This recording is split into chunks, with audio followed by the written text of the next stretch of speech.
Marta Huta Butar, SKM MFIT sebagai dosen pengampu dari mata kuliah Biostatistik, Deskriptif, dan Inferensial. Kami dari kelompok 3 akan menampilkan presentasi mengenai materi uji hipotesis yang beranggotakan saya Raja Ibnu Fadilah, saya Alfira Nanda, saya Angga Herani, saya Salsabila Cantika. Selamat menyaksikan. Baiklah, saya akan menjelaskan materi yang pertama, yaitu pengertian hipotesis. Jadi, apa itu hipotesis? Jadi, hipotesis merupakan gabungan dari kata hipo yang artinya di bawah dan tesis yang artinya kebenaran. Secara keseluruhan, hipotesis berarti di bawah kebenaran. Nah, hipotesis itu belum tentu benar dan baru dapat diangkat menjadi suatu kebenaran jika telah disertai dengan bukti-bukti. Menurut Aripunto 2000. Selanjutnya ada jenis hipotesis. Ditinjau dari operasinya, rumusannya ada 2 jenis hipotesis menurut Aripunto 2000, yaitu yang pertama, hipotesis nol atau hipotesis nihil. Hipotesis nol atau hipotesis nihil disebut juga dengan hipotesis nol. Dalam notasi hipotesis ini dituliskan dengan H atau nol. Hipotesis nol adalah hipotesis yang meniadakan perbedaan antara kelompok atau mendiamkan hubungan sebab akibat antar variabel yang artinya selisih variabel pertama dan variabel kedua itu nol atau nihil atau tidak ada. Selanjutnya, yang kedua ada hipotesis alternatif atau hipotesis kerja. Nah, apa sih hipotesis alternatif dan hipotesis kerja? Jadi, hipotesis alternatif atau hipotesis kerja dalam notasi hipotesis ini ditulis dengan H atau A, yang merupakan penerjemahan hipotesis penelitian secara operasional. Statistik sendiri digunakan tidak untuk langsung memiliki hipotesis alternatif, akan tetapi digunakan untuk menolak atau menerima hipotesis nol atau nihil. Selanjutnya, dalam pengujian hipotesis dijumpai 2 jenis hipotesis nol. Tadi kan sudah saya jelaskan apa itu hipotesis nol. Selanjutnya saya akan menjelaskan jenis-jenis dari hipotesis nol dan hipotesis alternatif. Yang pertama, berikut akan diuraikan lebih jelas tentang masing-masing hipotesis tersebut. A. Hipotesis nol atau HO. Hipotesis yang menyatakan tidak ada perbedaan suatu kejadian antara kedua kelompok, atau hipotesis yang menyatakan tidak ada hubungan antara variabel satu dengan variabel lainnya. Contoh, yang pertama, tidak ada perbedaan berat bayi antara mereka yang dilahirkan dari ibu yang merokok dengan bayi yang dilahirkan dengan ibu yang tidak merokok atau ibu yang merupakan perokok pasif. Yang kedua, tidak ada hubungan antara merokok dengan berat badan bayi, yaitu menurut Sutanto pada tahun 2006. Selanjutnya, yang D ada hipotesis alternatif atau HA. Hipotesis yang menyatakan ada perbedaan suatu kejadian antara kedua kelompok, atau hipotesis yang menyatakan ada hubungan antara variabel satu dengan variabel lainnya. Contoh, yang pertama, ada perbedaan berat badan bayi antara mereka yang dilahirkan dengan ibu yang merokok dan mereka yang dilahirkan dengan ibu yang tidak merokok. Sama saja contohnya seperti hipotesis nol atau hipotesis nihil. Yang kedua, ada hubungan antara merokok dengan berat badan bayi, yaitu menurut Sutanto pada tahun 2006. Selanjutnya,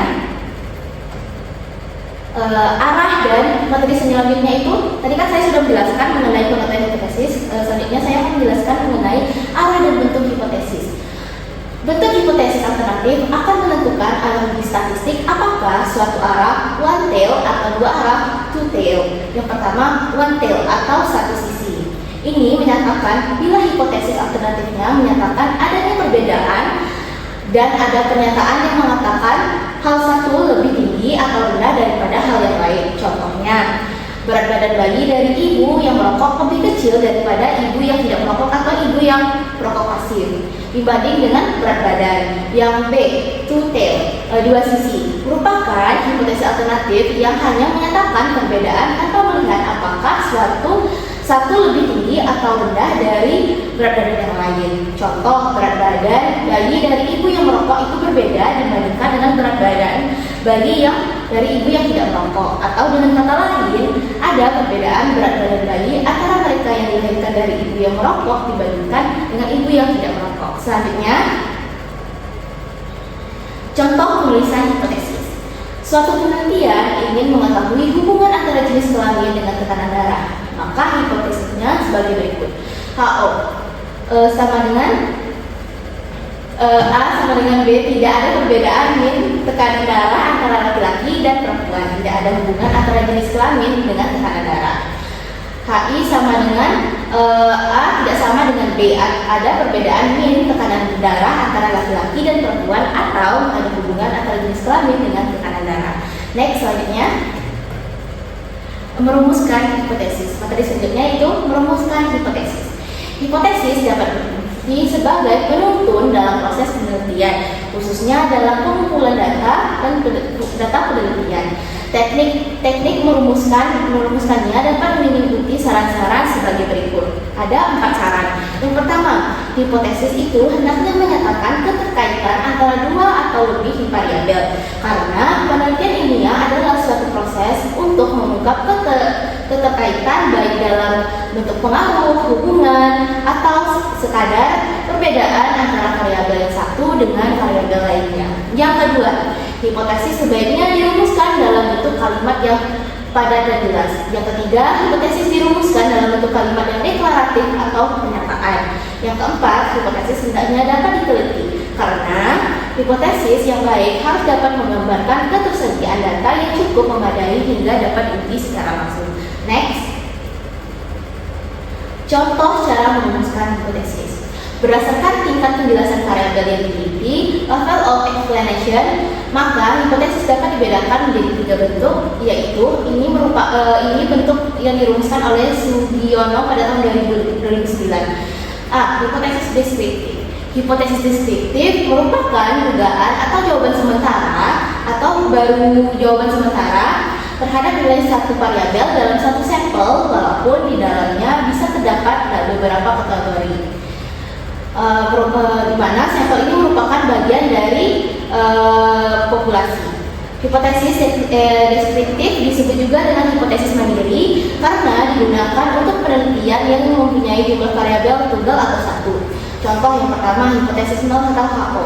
Jumlah penduduk laki-laki di desa X tidak lebih dari banyak dari penduduk perempuannya. Yang kedua, hipotesis alternatif H atau A sama dengan jumlah penduduk laki-laki di desa X lebih banyak daripada penduduk perempuannya. Selanjutnya ada berdasarkan tingkat penjelasan variabel yang diteliti atau level of explanation, maka hipotesis dapat dibedakan menjadi 3 bentuk tadi yang dijelaskan. Yang selanjutnya itu hipotesis komparatif. Hipotesis komparatif merupakan dugaan atau jawaban sementara terhadap perbandingan atau perbedaan antara 2 variabel atau lebih. Jadi, rumusan hipotesis komparatif itu mengandung makna membandingkan atau membedakan jumlah mencari perbedaan. Hipotesis komparatif dapat dikelompokkan menjadi 2 macam, yaitu komparatif berpasangan atau dependen. Berpasangan yang berasal dari individu atau subjek atau sampel yang sama. Dengan kata lain, 2 kelompok data yang perbandingan yang diambil dari satu subjek atau responden atau sampel yang sama, tetapi dalam waktu yang berbeda. Untuk memudahkan pemahamannya, hal ini berikut ilustrasi tentang kelompok data berpasangan. Selanjutnya akan dijelaskan oleh rekan saya, Oki Renanda. Selanjutnya saya akan menjelaskan dari rekan saya tadi. Nah, misalnya ada sekelompok mahasiswa yang diukur berat badannya sebanyak 2 kali, yaitu pada waktu sebelum libur semester dan setelah libur semester. Data berat badan mahasiswa yang diukur pada waktu sebelum libur semester dapat dikatakan sebagai satu kelompok data. Kemudian berat badan mahasiswa pada waktu setelah libur semester adalah sekelompok data lagi yang kedua.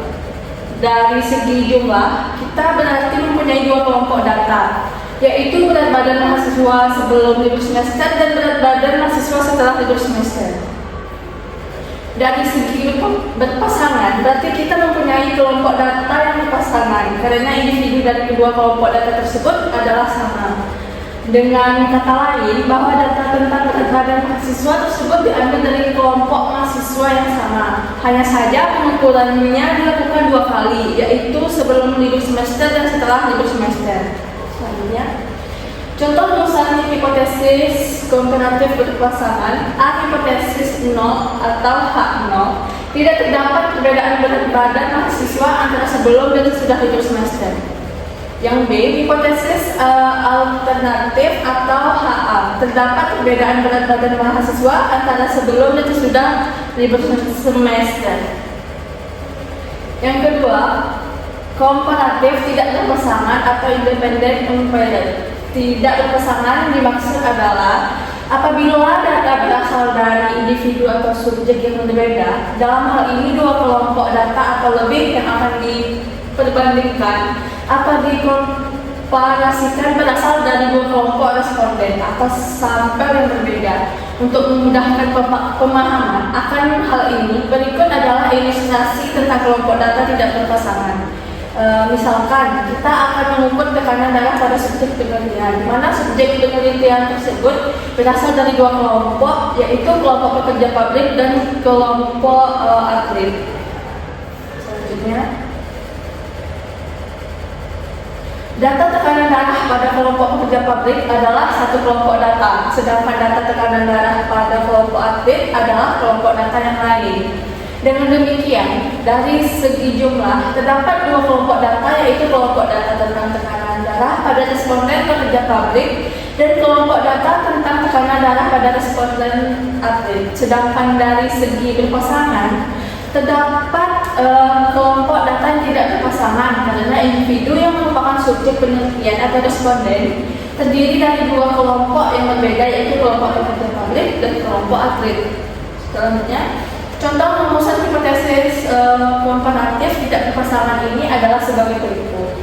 Yang A, hipotesis 0 antara 0, tidak terdapat perbedaan tekanan darah antara ibu hamil di daerah perkotaan dengan ibu hamil di daerah pedesaan. Yang ke B, hipotesis alternatif atau A, terdapat perbedaan tekanan darah antara ibu hamil di daerah perkotaan dengan ibu hamil di daerah pedesaan.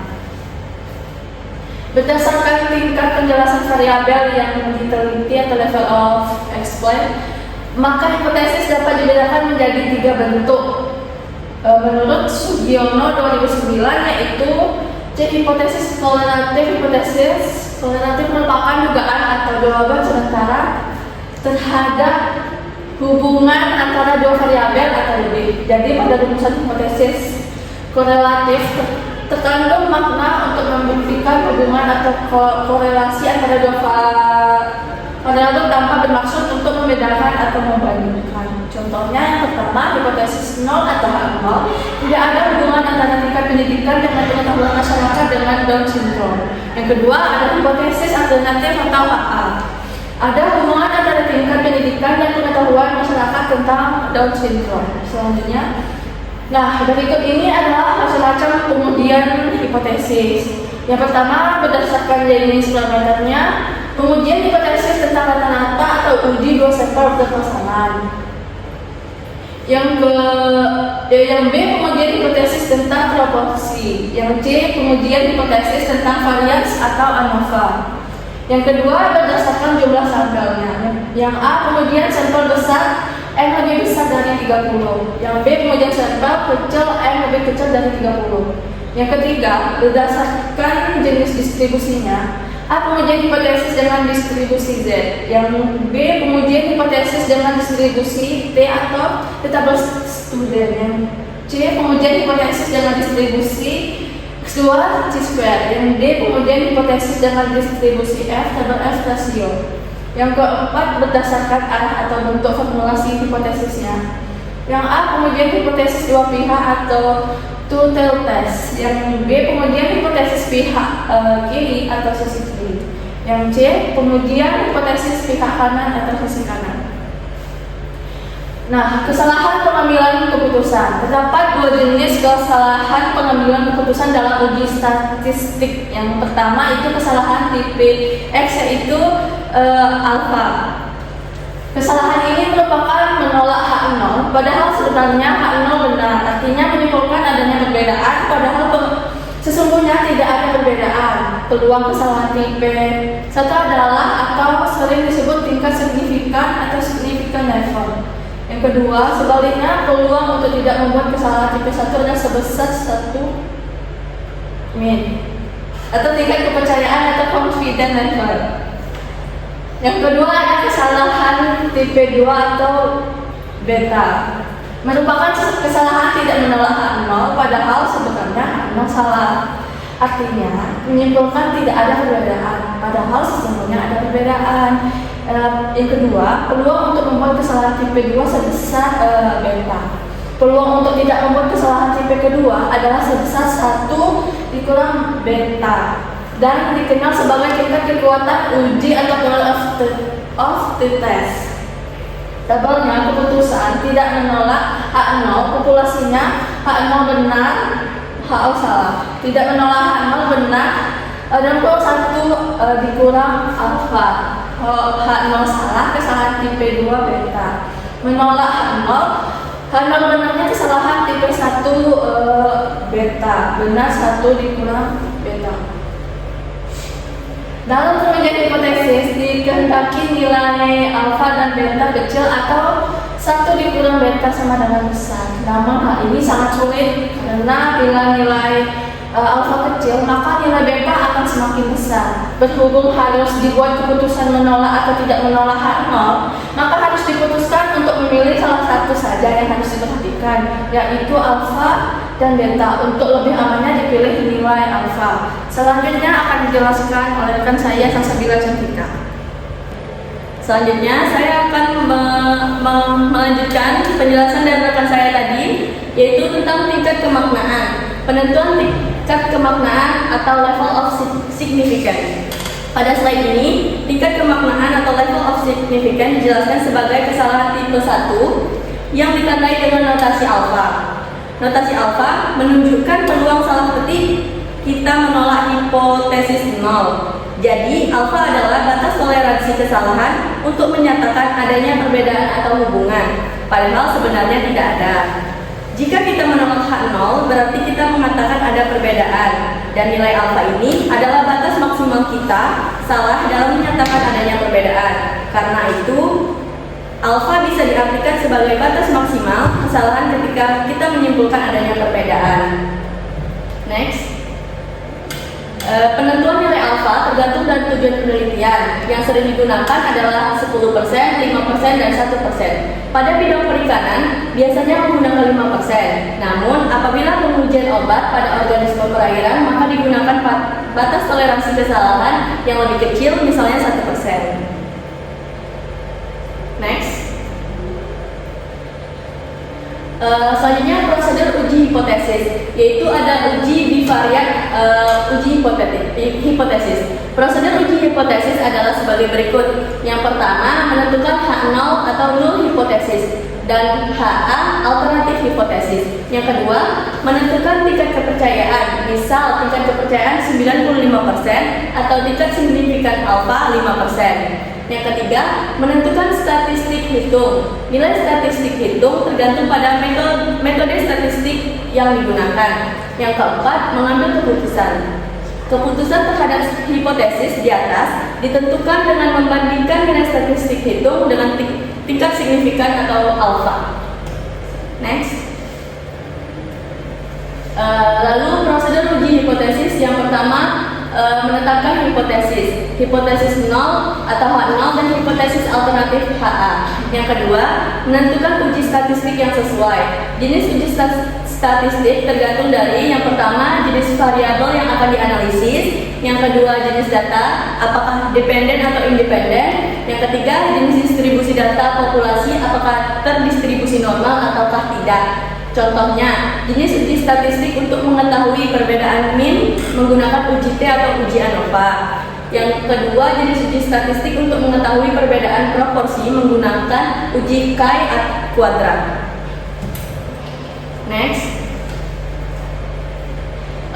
Lalu langkah yang ketiga, menentukan batas atau tingkat kemaknaan. Yang keempat, penghitungan uji statistik. Menghitung data sampel ke dalam uji hipotesis yang sesuai. Yang kelima, keputusan uji statistik. Bila nilai perhitungan uji statistik lebih besar dibandingkan dengan nilai tabel, maka keputusannya H0 ditolak, terdapat perbedaan. Jika nilai perhitungan uji statistik lebih kecil dibandingkan dengan nilai tabel, maka keputusannya H0 gagal ditolak, tidak terdapat perbedaan. Perbedaan yang ada hanya akibat dari faktor kebetulan saja, by change. Next. Selanjutnya ada tabel uji statistik pada analisis bivariat uji hipotesis yang sering digunakan di bidang kesehatan. Di tabel ini kita bisa melihat kombinasi Kalau variabel pertama dan kedua kategori, maka yang dipakai adalah chi-square atau Fisher exact regresi logistik sederhana. Jika variabel pertama kategorik dan variabel kedua numerik, kita menggunakan uji T atau uji ANOVA. Jika kedua variabel numerik, kita menggunakan uji statistik korelasi regresi linier sederhana. Lalu tabel yang di bawahnya. Di tabel ini kita bisa melihat kombinasi jenis variabel independen dan dependen untuk menentukan uji statistik.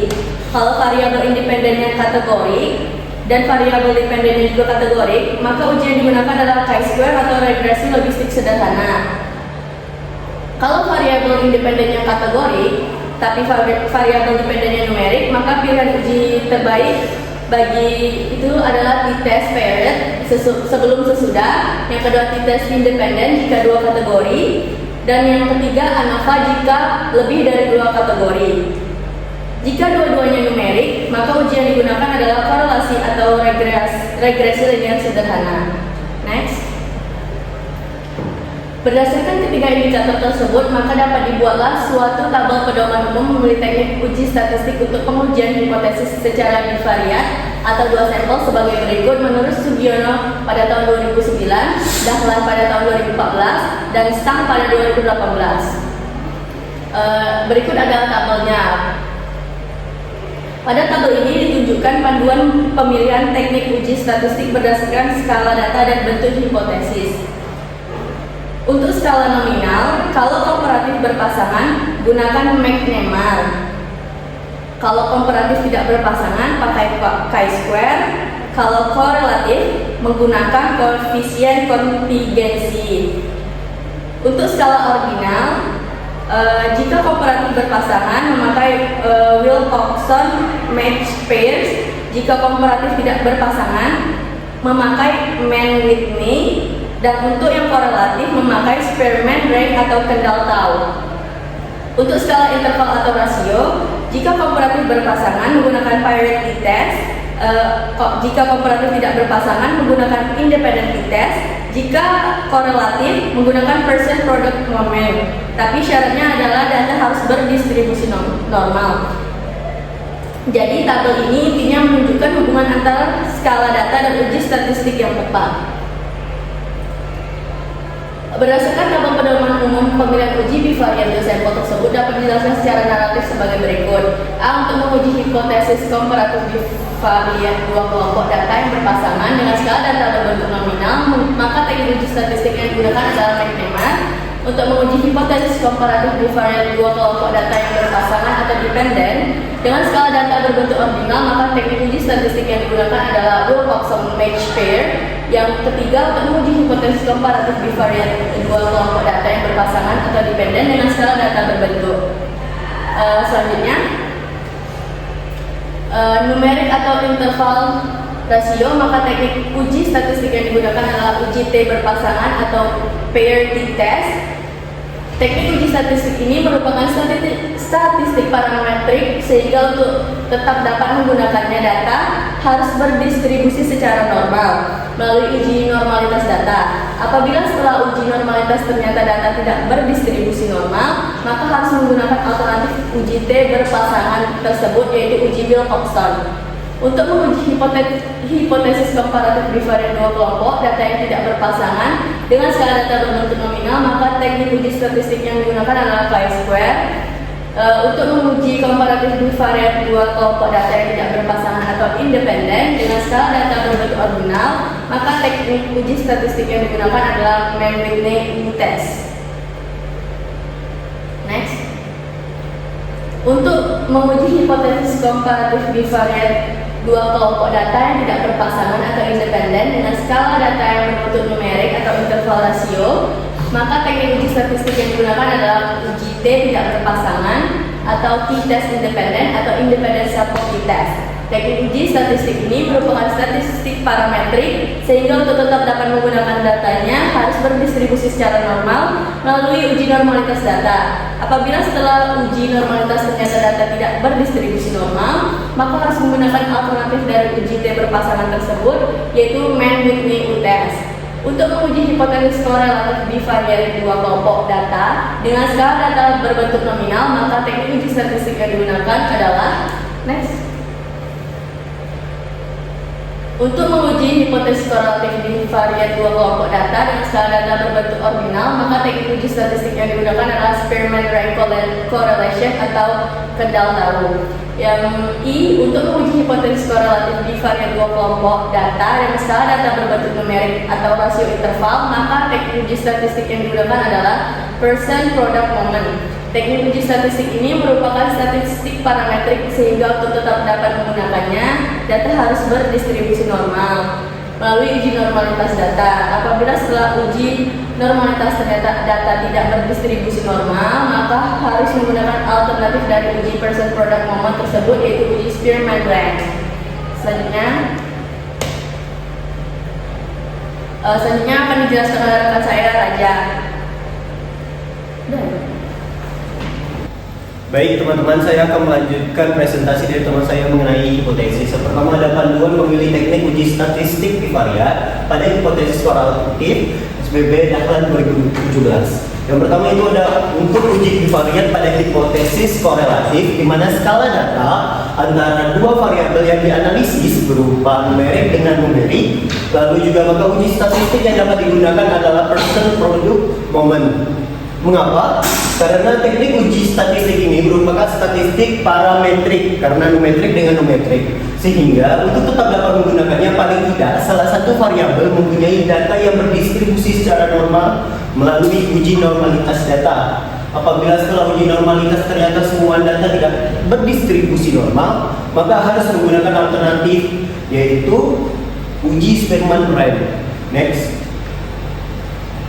Yang B, untuk uji bivariat pada hipotesis korelatif, di mana skala data antara dua variabel dianalisis berupa numerik dengan ordinal, maka uji yang dapat digunakan adalah Spearman-Rank C. Untuk uji bivariat pada hipotesis korelatif, di mana skala data antara dua variabel yang dianalisis berupa numerik dengan nominal, maka uji yang dapat digunakan adalah uji eta. D, untuk uji bivariat di mana skala data antara dua variabel berupa ordinal dengan ordinal, itu yang dapat kita gunakan adalah Spearman-Rank. Dan yang E, uji bivariat pada hipotesis korelatif di mana skala data antara ordinal dengan nominal, itu menggunakan uji statistik Spearman-Rank. Dan yang F, untuk uji bivariat pada hipotesis korelatif antara dua variabel yang itu nominal dengan nominal, maka uji yang digunakan adalah coefficient contingency.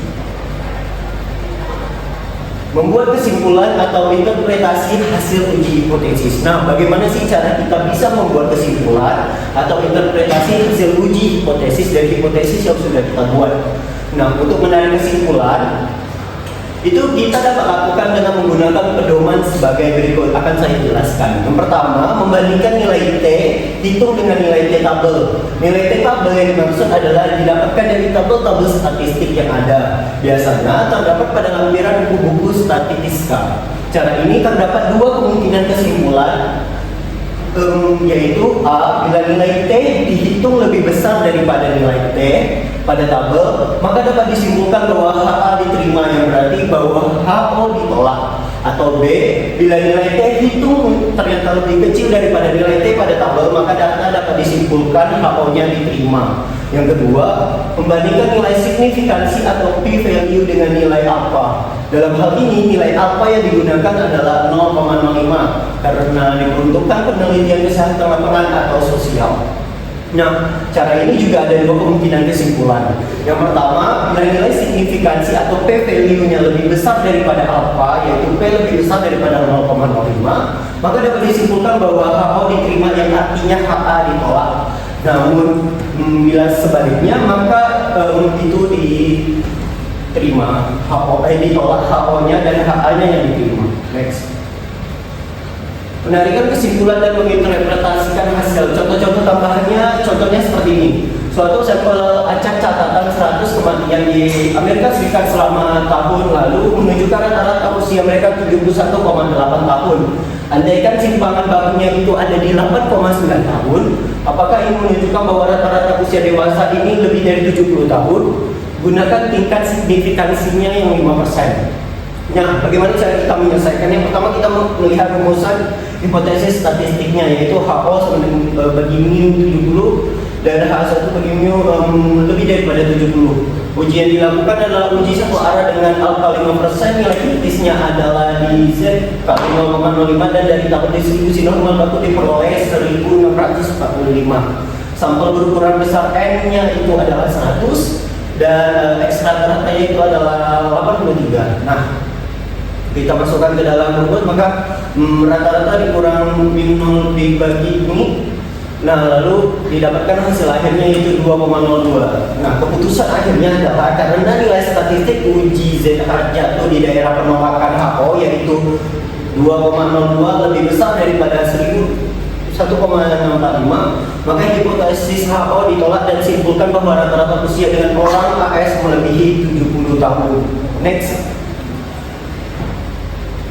Nah, selanjutnya ada contoh juga yang lain, yaitu bila itunya tidak diketahui. Rata-rata waktu yang dibutuhkan oleh mahasiswa untuk mendaftar ulang pada awal semester di Universitas A pada semester yang lalu sekitar 45 menit. Suatu pendaftaran baru dengan memakai komputer yang dilengkapi dengan software sedang dicobakan yang diharapkan dapat mengurangi waktu dari yang awalnya 45 menit ini. Untuk itu diambil sampel acak sebanyak 10 mahasiswa. Nah, berikutnya dengan memakai cara pendaftaran baru tersebut, ternyata rata-rata waktu yang dibutuhkan hanya sekitar 35 menit dengan simpangan bagus 9,5 menit. Apakah Anda percaya dengan tingkat signifikansi 1% rata-rata waktu mendaftar kurang dari 45 menit dengan sistem yang baru? Nah, jawabannya itu karena simpangan baku populasi tidak diketahui, maka simpangan baku diambil dari sampel dan distribusi yang digunakan adalah distribusi T.